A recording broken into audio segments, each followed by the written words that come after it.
যাদের বাড়ি একটু গ্রামে, তাদের পক্ষে প্রত্যেক দিন যাওয়া সম্ভব হয় না বিভিন্ন দোকানপাটে, এবং তাদের নিত্য প্রয়োজনীয় জিনিসগুলি কেনার জন্য তারা ঘরের সামনেই সাইকেল আরোহী কিছু ভাইদের দোকান পেয়ে যায়, যেখান থেকে তারা প্রত্যেক দিনের কিছু প্রয়োজনীয় নিত্য সামগ্রী ক্রয় করতে পারে। এবং কিছু যুবক ছেলে কর্মসংস্থান হিসেবে সেটাকে বেছে নিয়েছে। তারা হকারি করে এই জিনিসগুলি বিক্রি করে তাদের জীবিকা নির্বাহ করছে, এবং গ্রামের মা মাসিরাও তাদের প্রয়োজনীয় জিনিসগুলি তাদের থেকে পেয়ে যাচ্ছে।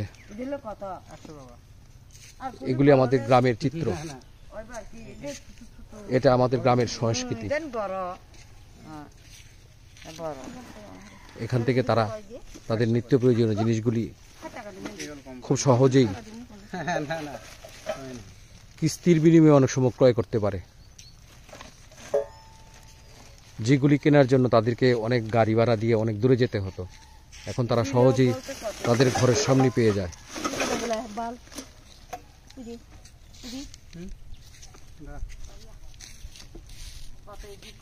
আপনাদের কাছে ভালো লাগলে এই ভিডিওটি একটা লাইক দেবেন ও শেয়ার করবেন, সাবস্ক্রাইব করে নেবেন। ধন্যবাদ।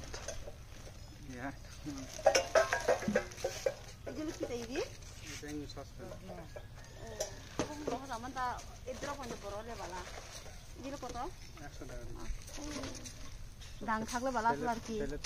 ডাং থাক না, এটা এটা এমনি কারেন্টে চলে না বসাই।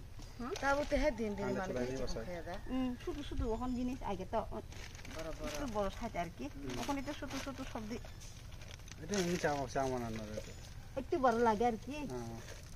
অতি সব খাই গেলে একলগে ওইখানে একবারে বইতে পারে আর কি। অতি চাইলে ইটো বইতে পারে না, একবারে 2-3 বার বন লাগবো না।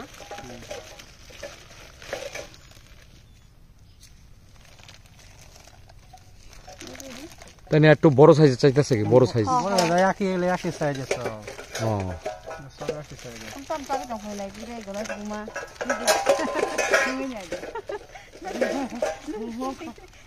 Kami pati chardo buji na mo ni dong. Dem no pati pare lagi hase.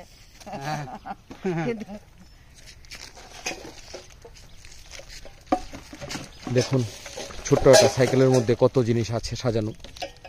এখানে পছন্দসই নিত্যদিনের প্রয়োজনীয় বিভিন্ন সামগ্রী তারা ক্রয় করতে পারছে। বালতি আছে, জগ আছে, মগ আছে, ছোট টুল আছে, ছোট প্লাস্টিকের বল আছে, মগ আছে, এবং বিভিন্ন সামগ্রী রাখার মতো বিভিন্ন জিনিস আছে, ঝুড়ি আছে।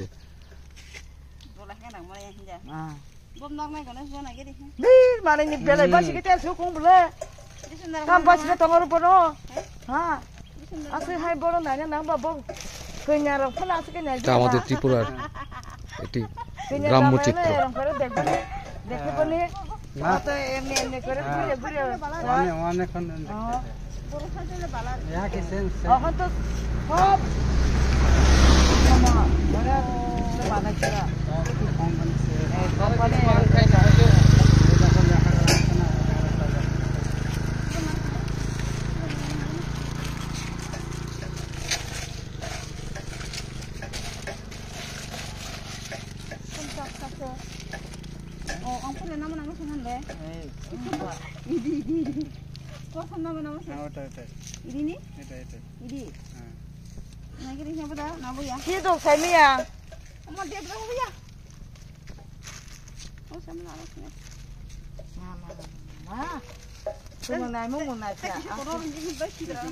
ভালো লাগলে ভিডিওটিকে একটু লাইক দেবেন এবং শেয়ার করবেন, এবং চ্যানেলটিকে একটু সাবস্ক্রাইব করে নেবেন। ধন্যবাদ আপনাদের ধৈর্য সহকারে দেখার জন্য।